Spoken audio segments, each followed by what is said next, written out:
Hello student, welcome to my channel. Let's start next topic of unit 6 which is compound microscope and this is most important topic. सब तो पहला देखो compound microscope की सानू ज़रूरत क्यों पई। देखो असी सिंपल माइक्रोस्कोप पढ़ चुके हैं बट कंपाउंड माइक्रोस्कोप की ज़रूरत पई। कंपाउंड तो ही वर्ड तो क्लीयर हो रहा कि इत्थे असी दो या दो तो ज़्यादा जिहड़े आ लेंस आ यूज़ कर सकते हैं। ठीक है, कंपाउंड मतलब असी दो कन्वैक्स लेंसिस नूं कंबाइन करांगे। कल वाले टॉपिक दे विच असी सिंपल माइक्रोस्कोप कीता जिहदे विच सिर्फ और सिर्फ एक ही लेंस यूज़ हो रहा सी, कन्वैक्स लेंस। ठीक है, सो कन्वैक्स लेंस की करदा आ, एक जो ऑब्जेक्ट दी साइज़ हुंदा, let us suppose this is 1 centimetre, तो इनू ਵੱਡਾ ਕਰਕੇ शो करदा आ। ठीक है, फॉर एग्जाम्पल कि उन्हें उन्होंने 4 सेंटीमीटर का शो करके दस दिता। बट मान लो हुण साडे कोल जिहड़ा पार्टिकल आ बहुत ज़्यादा छोटा, फॉर एग्जाम्पल 0.0001 आ। ठीक है, ਇਹਦਾ मतलब ये 4 टाइम कितना क ਵੱਡਾ करके दिखा देगा, 0.004 टाइम्स दिखा देगा। बट सानू तो इन्ना क भी सानू जिहड़ा नेकड आई दे नाल दिखाई नहीं देगा। सो उस टाइम ते असी की बनाया कंपाउंड माइक्रोस्कोप, जिहड़ा कि एन क्लीयर इमेज तुहानू पर्टिकुलर क्लीयर इमेज करके दिखाएगा। ठीक है, फॉर एग्जाम्पल तुसी उहदे विच देखिया होना, अपनी लैब्स दे विच देखिया होना, जिहड़े बच्चे बायो दे आ उन्हां ने देखिया होना कि उहदे विच छोटे छोटे जर्म्स देखदे आ। तुसी 9th 10th दे विच भी एक्सपैरीमेंट्स करके आए आ। सो कंपाउंड माइक्रोस्कोप दे नाल जिहड़ा आ तुसी देख सकदे आ छोटी जी इमेज नू वड्डा करके। ठीक है, जर्म्स नू एक्सैक्ट्रा नू। नैक्सट देखो, it is an optical instrument. ये ऑप्टिकल इंस्ट्रूमेंट आ which is use to see micro object. Micro मतलब बहुत ज़्यादा छोटे छोटे object like germs which are not visible to naked eye, जो असी नंगी अख दे नाल नहीं देख सकते। It is use to see very small object. So इनू असी बहुत ज़्यादा छोटे ऑब्जेक्ट्स देखने के लिए यूज़ करते हैं। फॉर एग्जाम्पल जिदा दही दे विच बैक्टीरियाज होंदे आ, वो असी चाहे तुसी सिंपल कन्वैक्स लेंस भी लै लो। ठीक है, ਉਹਦੇ ਨਾਲ सिंपल माइक्रोस्कोप भी लै लो ਤਾਂ भी ਤੁਹਾਨੂੰ दिखाई नहीं देणगे। ਉਹਦੇ ਲਈ ਤੁਹਾਨੂੰ कंपाउंड माइक्रोस्कोप की जरूरत पएगी। नैक्सट की है प्रिंसीपल ऑफ कंपाउंड माइक्रोस्कोप।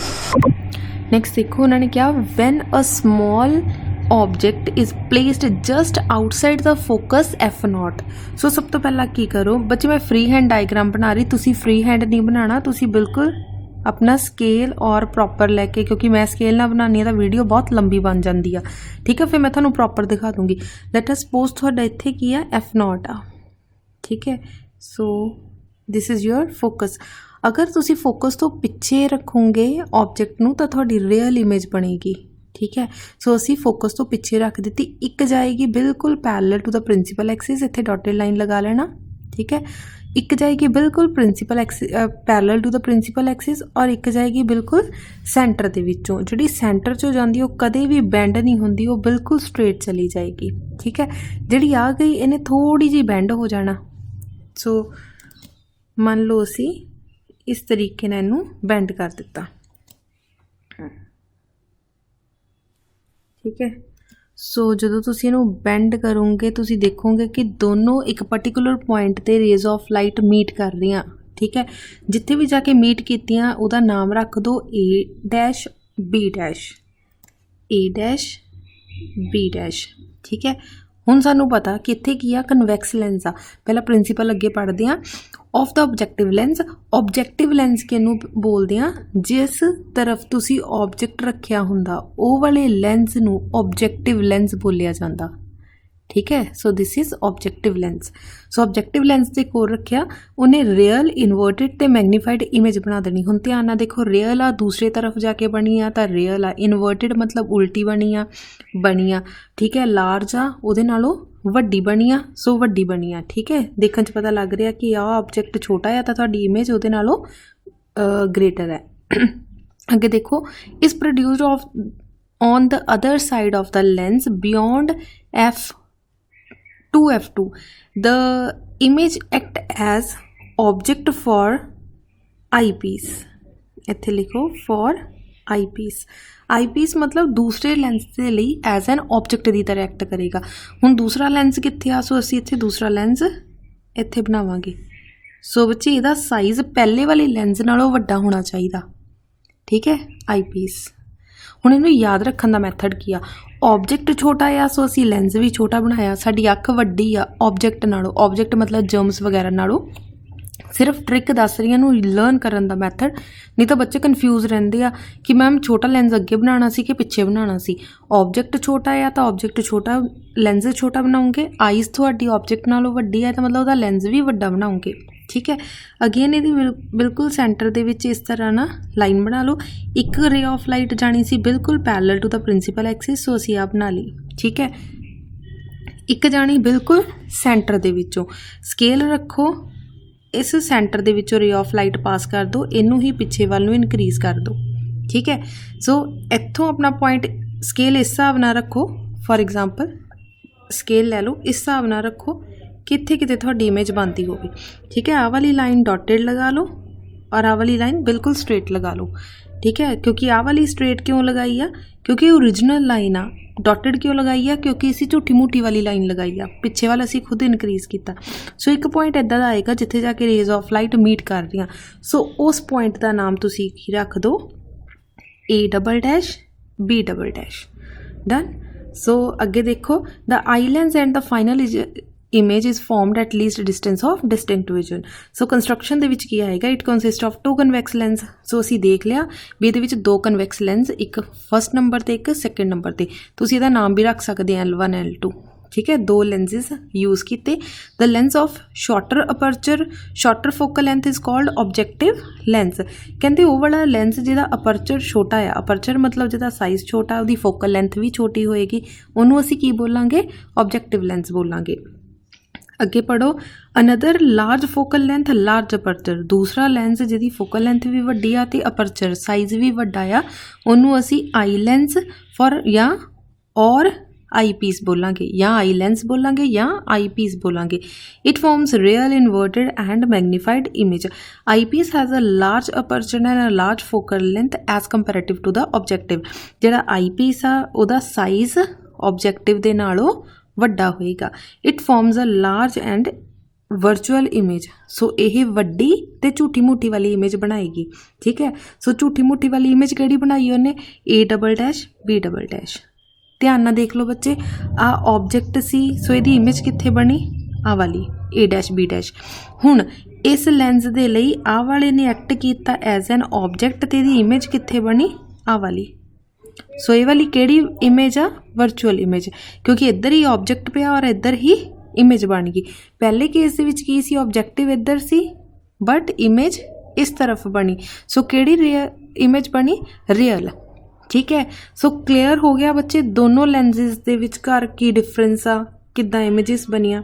ठीक है, सो नैक्सट असीं करन जा रहे हैं magnification power when image is formed at least distance of distinct vision. ਇਹਦਾ मतलब ਜਦੋਂ ਸਾਡੀ ਪਹੁੰਚ ਦੇ ਅੰਦਰ ਅੰਦਰ ਇਮੇਜ ਬਣ ਗਈ। So it is defined as the ratio of angle subtended by the final image at the angle subtended by the object when both are placed at least distance of distinct vision. So M का formula की होएगा, beta over alpha. Beta की आ angle बनया image का eyes दे नाल, alpha की आ एंगल बनया ऑब्जेक्ट का आइज दे नाल। हुण आपां एंगल्स देखते हैं। ठीक है, सो हुण देखो फाइनल इमेज की आ, ध्यान नाल देखना है। फाइनल इमेज साडी किहड़ी सी, आ वाली। सो सानू फाइनल ऑब्जेक्ट भी ये उपर ही चाहिए। असी की कीता, स्केल लो बच्चे, ये साइज़ आ जिन्नी ए बी साइज़ आ उन्ने ही साइज़ आ ये उपर डॉटेड लाइन लगा दो इस तरीके ना।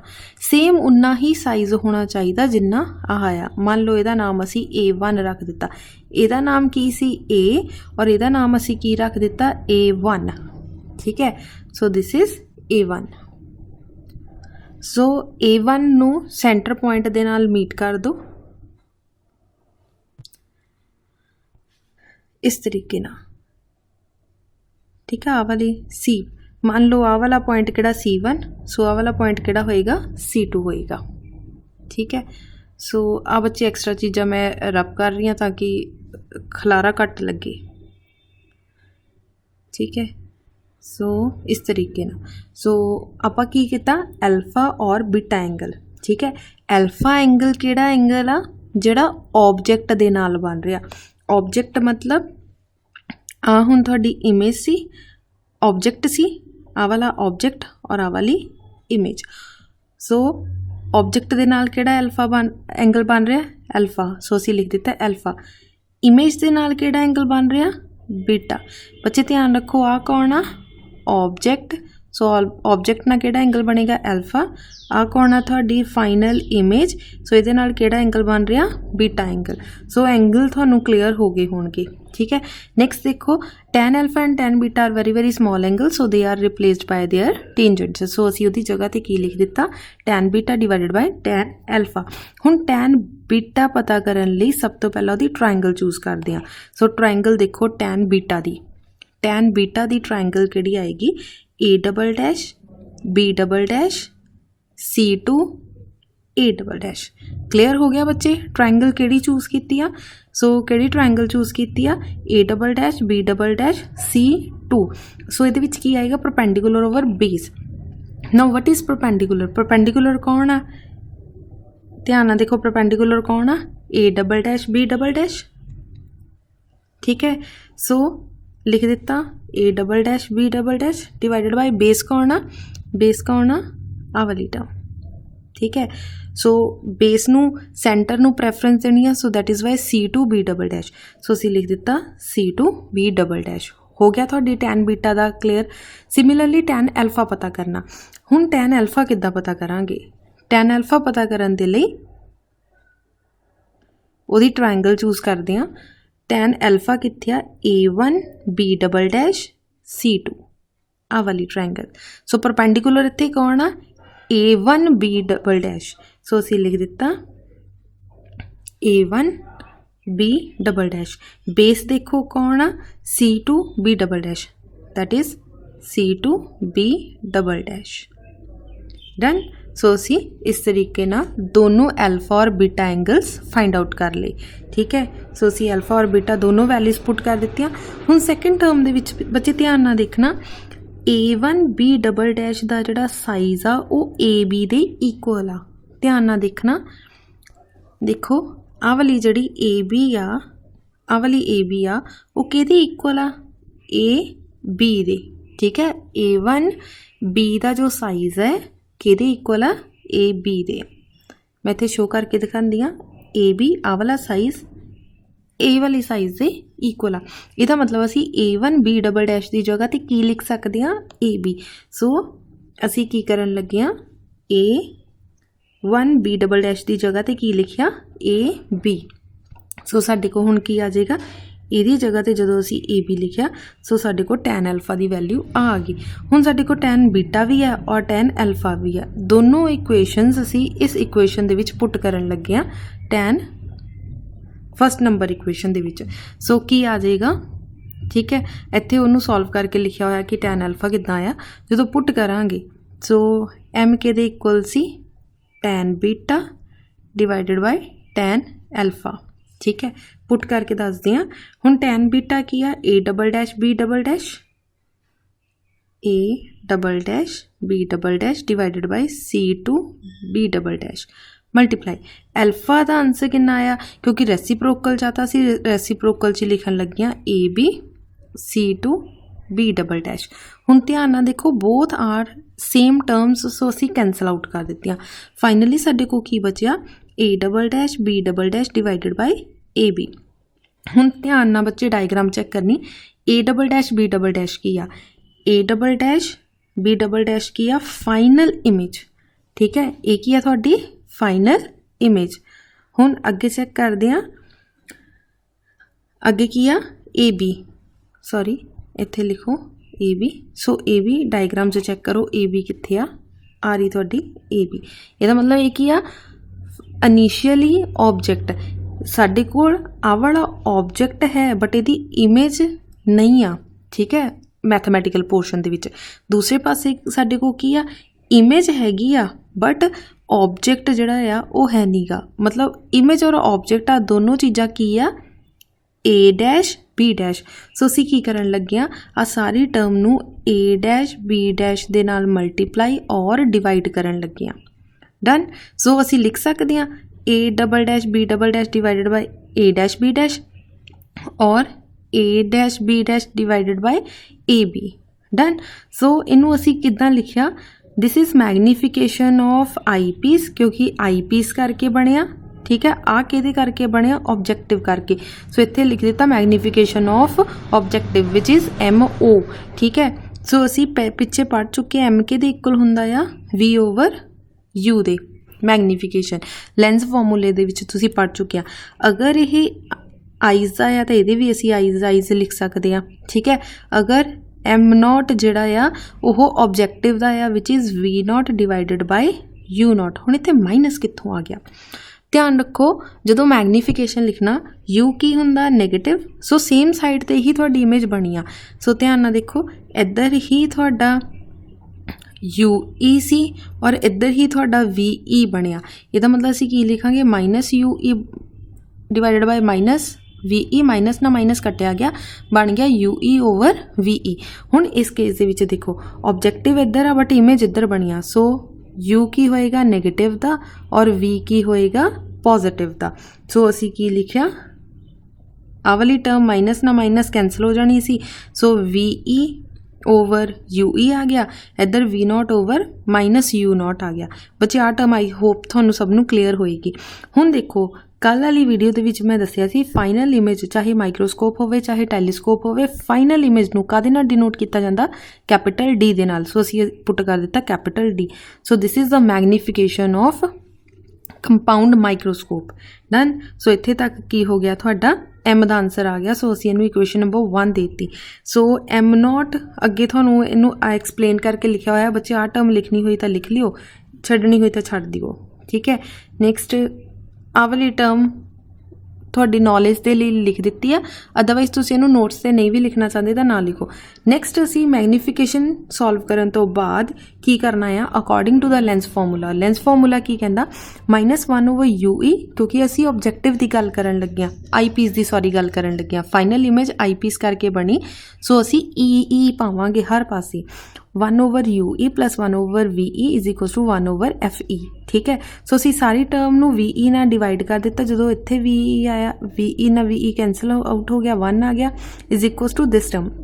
हुण असी कीता आ वाली टर्म नू इधर लै गए, आ नैगेटिव वाली टर्म नू दूसरे पासे लै गए तो पॉजिटिव दी हो जाएगी, ठीक है। सिर्फ टर्म्स इधर उधर कीतियां। हुण ध्यान दो VE की जगह ते की पुट करन लगे हाँ, final image which is -D। FE की जगह ते FE ही रवांगे, UE की जगह ते -UE। डन। जो वैल्यूज़ पुट कीतियां, आ थोड़ा जिहा बच्चे कैलकुलेशन खुद करके देख लेना, ठीक है। सो तुहाडे को जो सॉल्व करोगे प्लस माइनस आपस च जो भी कटिया जाएगा तो तुहाडे को फाइनली आ टर्म बच जाएगी, ठीक है। So first term second term बच जाएगी। हुण इनू इक्वेशन नंबर 1 च पुट किया। इक्वेशन नंबर 1 की सी तुहाडी D/U सी। सो असी D/U दे आंसर सॉल्व कर लिया, मतलब आ आंसर आ गया 1 + D/FE। सो असी आ पुट कर दिता, this is the final answer. So आ केड़ी मैगनीफिकेशन आई आ, when image is at least distance of distinct vision ते। डन। सेकेंड पार्ट की है, सेकेंड पार्ट की आ when final image is formed at infinity, जो इन्फिनिटी ते बनेगा। बच्चे लास्ट टेस्ट दे विच की किया, बच्चों ने आ वाली डायग्राम ही ड्रॉ नहीं की सिंपल माइक्रोस्कोप दे विच। बच्चे अगर डायग्राम सॉल्व नहीं करोगे तो तुहाडा मैथमैटिकल पोर्शन ते सीधा क्रॉस वजना, ठीक है। सो इस चीज़ का ध्यान रखना। सो ये भी सेम उही आ, एक प्रिंसीपल एक्सिस लै लो, सामने एक लेंस रख लिया, एक रे ऑफ लाइट बिल्कुल इत्थे आके टकराई, इत्थे तक सारा सेम सी। हुण आ वाला ऑब्जेक्ट असी कित्थे रखना है, फोकस दे उपर। जो फोकस ते रखांगे तो तुहाडी जिहड़ी इमेज आ वो कित्थे बनूगी, इन्फिनिटी दे उपर। डन। सो सिंपल जी डायग्राम आ। सो स्टार्टिंग इत्थे तक सेम लिखना हुंदा, M = ME क्रॉस M0, मतलब तुसी इत्थे तक सारा सेम कढ़ना हुंदा, M तक मैगनीफिकेशन तक नंबर इक्वेशन नंबर 1 तक। तुसी चाहे कह लो इन्फिनिटी वाला केस आवे चाहे डिस्टिंक्ट ऑब्जेक्ट वाला आवे, ठीक है। इक्वेशन नंबर 1 तक तो तुसी सॉल्व करना ही हुंदा आ। सो अगे की कीता, हुण असी V0 की वैल्यू की पुट की -D और U की वैल्यू की पुट की -FE। क्यों पुट की, क्योंकि इत्थे ही तुहाडा UE आ और यही तुहाडा FE आ, यही तुहाडा फोकस है, तो इत्थे तुसी ऑब्जेक्ट रखिया। जो इहदियां वैल्यूज़ पुट कीतियां तां की हो जाएगा, V की जगह ते की आ जाएगा D, U की जगह ते की आ जाऊगा F0, ठीक है। So D/F0। So this is the magnification power of final image when final image is formed at infinity. ਬੱਚੇ ਆ ਜਿਹੜੀ ਆ ਇਹਦੇ ਨਾਲ ਕਦੇ ਕਦੇ 1 ਮਾਰਕਸ ਦਾ ਕੁਐਸਚਨ ਸੈਪਰੇਟਲੀ ਪੁੱਛ ਲੈਂਦੇ ਆ।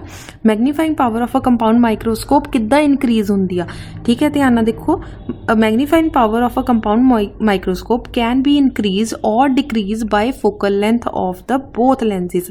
ਅਗਰ ਦੋਨਾਂ ਲੈਂਸਿਸ ਦੀ ਤੁਸੀਂ ਫੋਕਲ ਲੈਂਥ ਇਨਕਰੀਜ਼ ਜਾਂ ਡਿਕਰੀਜ਼ ਕਰੋਗੇ ਉਹਦੇ ਨਾਲ ਉਹਦੀ ਮੈਗਨੀਫਿਕੇਸ਼ਨ ਪਾਵਰ 'ਤੇ ਇਫੈਕਟ ਪਏਗਾ। ਸਮ ਟਾਈਮ ਪੇਪਰ ਦੇ ਵਿੱਚ 1 ਮਾਰਕਸ ਦਾ ਅਲੱਗ ਤੋਂ ਕੁਐਸਚਨ ਪੁੱਛ ਲਿਆ ਜਾਂਦਾ ਆ, how magnification power of a compound microscope can be increase ਔਰ ਡਿਕਰੀਜ਼, ਠੀਕ ਹੈ। ਜਾਂ ਫਿਰ ਪੁੱਛ ਲਿਆ ਜਾਂਦਾ negative sign shows that magnification power indicate that the final image formed in compound microscope is inverted. ਜਿਹੜਾ ਲਾਸਟ ਵਿੱਚ ਆਹ ਵਾਲਾ ਮਾਈਨਸ ਦਾ ਸਾਈਨ ਆਇਆ ਇਸ ਇਕੁਏਸ਼ਨ ਦੇ ਵਿੱਚ ਦੇਖੋ, ਆਹ ਵਾਲਾ ਜੋ ਮਾਈਨਸ ਦਾ ਸਾਈਨ ਆਇਆ ਉਹ ਇਹ ਸ਼ੋ ਕਰ ਰਿਹਾ ਜਿਹੜੀ ਫਾਈਨਲ ਇਮੇਜ ਆ ਇਨਵਰਟਿਡ ਮਤਲਬ ਉਲਟੀ ਬਣੀ ਸੀ ਤੁਹਾਡੀ, ਠੀਕ ਹੈ। ਸੋ ਇੱਥੇ ਤੱਕ ਤੁਹਾਡਾ ਕੰਪਾਊਂਡ ਮਾਈਕਰੋਸਕੋਪ ਦੇ ਦੋਨੋਂ ਪਾਰਟ ਕੰਪਲੀਟ ਹੁੰਦੇ ਆ। ਅਗਰ ਇਸ ਟੌਪਿਕ 'ਚ ਕਿਸੇ ਤਰ੍ਹਾਂ ਦੀ ਕੋਈ ਪ੍ਰੋਬਲਮ ਹੋਵੇ ਤਾਂ ਤੁਸੀਂ ਪੁੱਛ ਸਕਦੇ ਆ। ਧਿਆਨ ਨਾਲ ਇਹ ਟੌਪਿਕ ਕਰਨਾ, this is most important topic, ਠੀਕ ਹੈ ਬੱਚੇ। Thank you.